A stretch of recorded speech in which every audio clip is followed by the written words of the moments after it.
Diputado del Caño, bienvenido. ¿Qué tal? ¿Qué ¿Cómo tal? están? ¿Qué tal? ¿Esta fórmula cierra o no cierra, Nicolás? Bueno, mira, Esta. nosotros dijimos en la comisión, tanto ayer cuando vinieron los funcionarios, como hoy donde empezamos a explayarnos sobre nuestro planteo, que es un proyecto integral sobre el tema de las jubilaciones, que el tema de la movilidad jubilatoria no es lo principal, ¿no? Aunque bueno, es importante obviamente, sino que hay un problema de fondo que es el desfinanciamiento que viene de hace décadas del sistema previsional, tanto por la reducción y la rebaja de contribuciones y aportes patronales, como también producto del trabajo no registrado, ¿no? Son dos elementos que han desfinanciado. Y esa rebaja que originalmente Cavallo hizo desde el 33% de las contribuciones al 13%, nunca se restablecieron, digamos, ¿no? Y va variando. Pero ese elemento es un elemento para nosotros primordial, por el hecho de que la discusión central tiene que ser sobre la suficiencia del haber. Es decir, si cubre la necesidad de la jubilada, del jubilado, y después, obviamente, la movilidad tiene o tendría que tener el objetivo de mantener que el ingreso tenga un nivel satisfactorio para que cubra las necesidades básicas. La canasta básica del jubilado, que estima la Defensoría de la Tercera Edad de la Ciudad de Buenos Aires, es de 50.000 pesos para una persona, por lo cual 19.000 pesos cubre aproximadamente entre el 36 y 38%. Y desde el 2011 esta parte se viene reduciendo el porcentaje de la jubilación mínima. En ese momento cubría el 60% de la canasta básica del jubilado, en el 2015 el 50%, y hoy estamos un poquito más que un tercio. También ahí tenés la reducción de aportantes en ese periodo. Claro, claro. ¿Tenés más gente en la informalidad? Exactamente. El tema de que se haya aumentado y se haya consolidado un porcentaje entre un 35-40% de trabajo no registrado es un elemento. Entonces, a partir de eso, la discusión es de la movilidad, ¿no? Como el gobierno de Macri, ¿qué hizo? Hace 3 años y unos días. Hizo una modificación de la movilidad jubilatoria porque apostaba a que bajara la inflación. Entonces dijo, bueno, vamos a poner el 70% de inflación, porque como va a bajar la inflación, vamos a ahorrar plata ajustando a los jubilados, ¿no? Entonces, eso le salió muy mal, ¿no? Salió el tiro por la culata, la inflación llegó en el año 2019 al más del 50%, 52, 53%, y en ese sentido, este año, por primera vez, los jubilados con esta movilidad iban a tener una recuperación muy pequeña, de alrededor del 5% en términos reales, que el aumento anual iba a ser del 42%, cuando el gobierno suspende la movilidad, Alberto Fernández, plantea el mismo argumento que dicen hoy. Era para desindexar la economía. ¿Qué quiere decir esto? Desenganchar las jubilaciones, en este caso, de la inflación.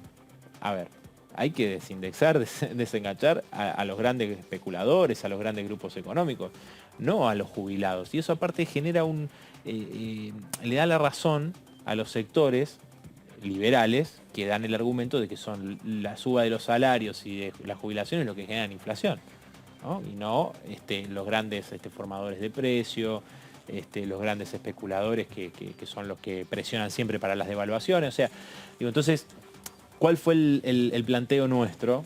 Coincidencia inclusive con diputadas del oficialismo también, además de otro sector de oposición. Si bien no es nuestro proyecto, nuestra pregunta, nuestra inquietud es ¿por qué?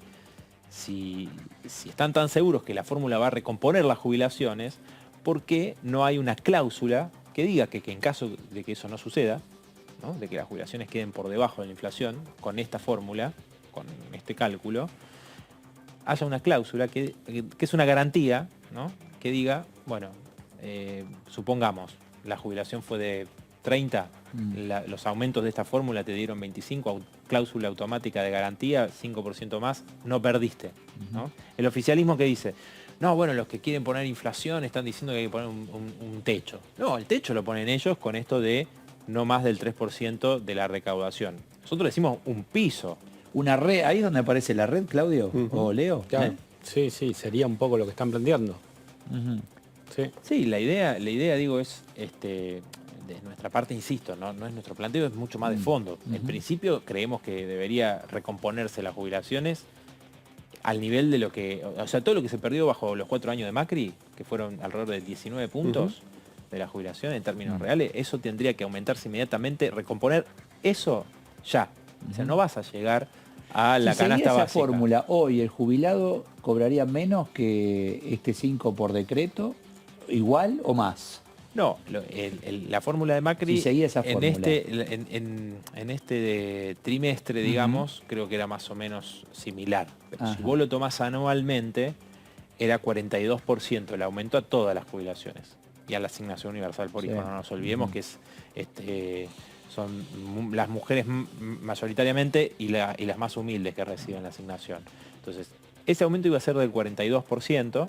Y termina siendo entre un 24 y un 35% de aumento según la escala del haber jubilatorio, ¿no? Entonces, digo, después hay discusiones, por eso digo, mucho más de fondo, no solo el problema del financiamiento, sino la tasa de sustitución del trabajador activo con respecto al haber jubilatorio, ¿no? El tema del 82% móvil. Esa reivindicación histórica de jubiladas y jubilados, no el 82% del salario mínimo, ¿no? Que estamos hablando que Cambiemos planteó en un momento. No, nosotros planteamos 82% móvil real sobre el mejor salario de los últimos años. Eso que tiene que ver con que la sustitución no te deje, cuando vos pasás a ser un trabajador pasivo, ¿no? Con un ingreso que hoy es un 50% menor, esa tasa de sustitución en promedio está entre un 50-60% hoy por hoy, ¿no? Sí, eso se cumple en las cajas que son cerradas, las cajas de jubilaciones, donde siguen Claro. aportando incluso hasta jubilados y siguen cobrando lo mismo que en actividad. Bueno, ahí habría que diferenciar, digamos, ¿no? Porque no podemos poner el tema de los regímenes especiales todos al mismo nivel. Una cosa son los jueces, que para nosotros deberían ganar lo mismo que un laburante, etcétera, que tienen jubilaciones de privilegio, ¿no? Que trabajadores, por ejemplo, universitarios, jubilados de docentes universitarios. La fuerza de seguridad, por ejemplo. Bueno, por eso claro. no puede ser que se ataque esos regímenes especiales, por ejemplo, como hizo Macron en Francia, ¿no? Que una huelga importantísima de todo el sector del transporte en Francia, porque justamente afectaba a ese sector, ¿no? Entonces, digo, y algo más agrego, el problema de las moratorias, las moratorias en su momento al trabajador que había estado no registrado le daba la posibilidad de jubilarse. Después el gobierno de Macri, ¿qué hizo? Puso la PUAM, ¿no? La pensión universal a la vejez, que es un 80% de la jubilación mínima. O sea, es menor aún a los 19.000 pesos.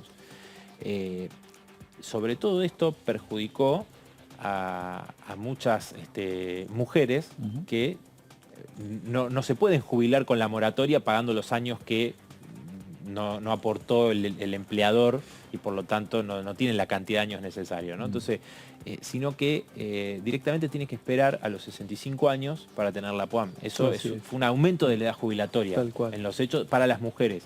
Y esto, digo, es muy importante porque además hoy hay un problema que hay que resolver. Y pasó inadvertido, convengamos. Bueno, pasó inadvertido porque, ¿qué pasó? Gran parte del peronismo, tanto es esa ley de reparación histórica, falsa reparación histórica, tanto esa ley como también la del robo de los jubilados del 2017, que se comió un trimestre, y ahora si quieren vamos al problema del trimestre en esta ley, fueron aprobadas gracias a los votos del peronismo. Yo recuerdo a veces cuando en las sesiones actuales el oficialismo tiene problemas para conseguir los votos, etcétera, con los aliados que tiene. Me acuerdo que en realidad Macri tenía mayoría automática, no porque tuviera mayoría de su bloque, que no alcanzaban, ni en el diputado y menos en el Senado, sino que el peronismo de los gobernadores y Sergio Massa le daban la mayoría automática siempre. Entonces, sin esos votos no podrían haber aprobado el robo a los jubilados del 2017, ni tampoco esta ley denominada de reparación histórica, que en realidad fue el blanqueo que para los amigos de Macri. Sí, perdón que lo interrumpa, pero la izquierda, dice el oficialismo, ¿no? La izquierda nuevamente se opone con sus argumentos que son totalmente diferentes a los de Juntos por el Cambio, pero luego uno va a mirar la planilla de la votación, y esto está diciendo el Frente de Todos, y queda la izquierda votando con Juntos por el Cambio. Otra vez les vienen con ese argumento de decir, terminan votando en contra con Cambiemos. Bueno, pero esos son argumentos, digamos, que no tienen, digamos, mucho asidero, digamos, en el sentido de que, a ver, Juntos por el Cambio, en última instancia está haciendo demagogia, porque ellos ajustaron a los jubilados y su pensamiento en última instancia, hoy yo lo dije en la comisión, en última instancia su pensamiento es que haya jubilados de primera, jubilados de segunda, porque están en contra de que los que no aportan, y tampoco están a favor de que se blanquee a los trabajadores, o a lo sumo lo dicen para beneficiar a los empresarios, digamos, pero no es que ellos están de acuerdo con que todos los trabajadores no registrados puedan jubilarse. De hecho, cuestionaron esa cuestión de las moratorias. Ahora, nosotros no es que estamos diciendo la salvación de la moratoria, nosotros decimos, la salida es la registración. Tenemos un proyecto de ley que dice que un telegrama enviado por el trabajador o la trabajadora al Ministerio de Trabajo en forma inmediata debe ser protegido por el Ministerio con un fuero, porque a vos te van a perseguir si vos estás en negro, no estás registrado, van a decir, bueno, no, mirá, yo no... Entonces, darle una protección y que inmediatamente se registre, que los empresarios se hagan cargo, digamos, ¿no? Es que es tan profundo el tema porque uno dice, a ver, por un lado tengo menos recaudación porque tengo más personal en la informalidad. Y por otro lado sumo beneficiarios. Nunca van a cerrar esos números. Claro, obviamente... ¿De dónde aparece el dinero que falta acá? Bueno, por eso, si vos planteás la registración, si planteás la restitución de los aportes patronales a esos niveles y no los seguís reduciendo, otra cosa que hizo Macri con la reforma tributaria, ¿no? Digo, por lo que vos decías de que nos acusan. El que votó la reforma tributaria fue el peronismo, no la izquierda, digamos, en aquel momento. Un sector del peronismo le dio también la reforma tributaria, que era rebaja de contribuciones patronales. Entonces, esos son dos elementos. Y hay que agregar a eso también, porque no alcanza, impuestos a la renta financiera, que nos sacaron, el gobierno de Alberto Fernández, e impuestos a los grandes grupos económicos para que te pueda cerrar el número. No ajustar al jubilado, digamos, porque ¿qué pasa con esta fórmula? Si vos tomás el año 2014, 14 puntos perdió el sistema previsional, las jubilaciones perdieron 14 puntos porque ese año fue un año de recesión combinado con inflación. El 2016, ya con Macri, esa fórmula te volvió a dar a la baja. Entre 2016 y 2017 fue alrededor de 8 puntos. ¿Por qué? Por lo mismo, es decir, porque fue la gran devaluación de ese momento, ni hablar 2018, 2019, ¿no? Ahora, Del Caño, en ese sentido vuelve a surgir y surgió hoy nuevamente en el debate de comisiones el tema de la garantía, de buscar alguna salida de garantía. El diputado Luis Contigiani, que integra el bloque del labañismo, el interbloque del labañismo y el socialismo santafesino, buscó cristalizar la propuesta de incluir el tema del costo de vida como una forma para poder llevar adelante el cálculo del instituto de la actualización de precios. ¿Cuál es tu posición al respecto? ¿Existe la posibilidad de que ustedes puedan acompañar esa alternativa como para poder proyectar un poco la búsqueda de esa garantía que permita evitar que la actualización quede depreciada por inflación? Bueno, ¿lo han evaluado?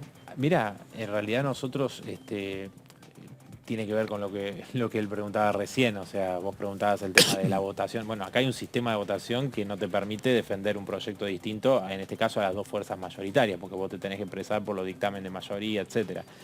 Ahora, obviamente cambia mucho y eso nosotros deberíamos analizarlo en ese caso, porque nosotros, obviamente cambia mucho si la fórmula tiene una cláusula de inflación como piso, digamos, ¿no? O el índice de precios. O el índice de precios. No es nuestro planteo, digo, por eso deberíamos evaluarlo en ese caso, no es nuestro planteo. Pero el problema es que el oficialismo, yo lo he visto muy decidido, insisto, con un argumento que es de los liberales, ¿no? Decir que hay que desindexar y para eso ajustar al jubilado, como si el problema fuera el aumento de las jubilaciones. Y me parece que lo veo decidido a que en realidad esto sea definitorio, digamos, que no haya una cláusula. Y justamente, ¿por qué? porque no están dispuestos a que si la economía, hay inflación, etcétera, etcétera, ajustar a los grandes grupos económicos. Fíjate los grandes fondos de inversión que hicieron negocios con Macri. Guzmán le dio bonos en dólares y otros bonos, que además nos endeuda a 18% anual, en dólares. Y después, bonos en pesos atados a la inflación. ¿Por qué no tiene ese mismo criterio para los jubilados y para las jubiladas que trabajaron toda su vida y ganan 19.000 pesos? ¿Que les comen un trimestre ahora? No, lo que sucede es lo siguiente. Vos tenés, hay dos fórmulas, ahora hay un empalme de dos fórmulas. En su momento Macri, ¿qué hizo? Dejó de lado un trimestre en los cálculos que hizo. Entonces, ¿qué pasó? En el mes de marzo del 2018, en vez de aumentar un 14%, la jubilación la aumentó alrededor del 5,8 creo que fue,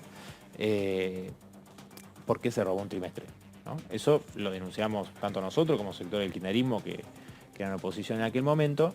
Ahora, ¿qué sucede? El gobierno dice, vamos a pagar en marzo lo correspondiente al último trimestre de este año. Pero ya habían informado, anteriormente Raberta había informado que el aumento iba a ser alrededor del 12%, tomando el semestre, tomando el tercer trimestre y el cuarto, ¿no? Pero después dijeron, no, va a ser así, pero le vamos a descontar el 5% que aumentamos en diciembre, que como la fórmula actual tiene un rezago de 6 meses, corresponde al segundo trimestre, ¿no? De abril a junio. Bueno, después dijeron, no vamos a hacer eso. Es lo que se acomodó en el Senado. Claro, no vamos a hacer eso. Lo que vamos a hacer es directamente suprimir el tercer trimestre y empezamos a pagar a partir del último trimestre. Entonces, las variables económicas del tercer trimestre quedan por fuera. Entonces, en vez de hacer un empalme favorable a los jubilados, lo hacen de manera desfavorable como hizo Macri. Entonces, vos tendrías un aumento alrededor del 12%, según estimaron desde ANSES. Y ahora, según se calcula, va a ser más o menos del 6,1%, o sea, la mitad aproximadamente. 11,9 contra 6,1 según algunas estimaciones. Preguntamos a los funcionarios, no nos contestaron. ¿El Fondo Monetario tiene que ver con esta fórmula o no? Para mí tiene todo que ver, por más que lo nieguen y quieran decir lo contrario, porque primero que fue unas horas antes de la llegada de la misión del fondo que se anuncia la fórmula. Esto da una garantía de que no, algunos como Ecolatina estiman, ¿no?, que esto va a significar una poda de hasta un punto del PBI, esta nueva fórmula de movilidad para los jubilados, ¿no? Entonces, ¿eso a dónde va? A pagar la deuda.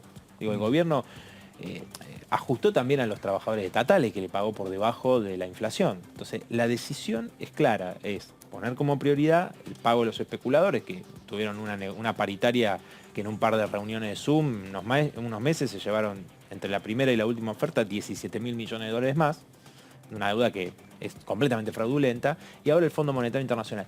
Que ojo, hay que ver cuáles son las nuevas exigencias que plantea el Fondo Monetario Internacional. Ya dijo que hay que hacer reformas estructurales en América Latina.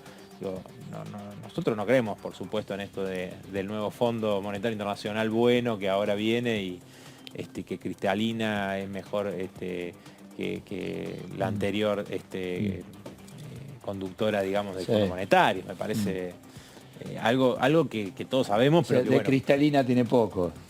Sí, yo creo bueno, qué sé yo, tienen ese rol. Nicolás, ¿van a dar quórum? Esa es la última. Mira, nosotros no hemos discutido el tema quórum todavía. De todas maneras, nosotros, al ser una ley que plantea un ajuste a los jubilados, a las jubiladas, por supuesto que en general no facilitamos el tratamiento de leyes de esta característica, ¿no? Así que, pero no hemos tenido un debate todavía dentro del Frente Izquierda alrededor del tema quórum. Gracias, diputado. No, por favor, gracias, muchachos. Gracias a todos, que lo pasen muy bien. Nos reencontramos.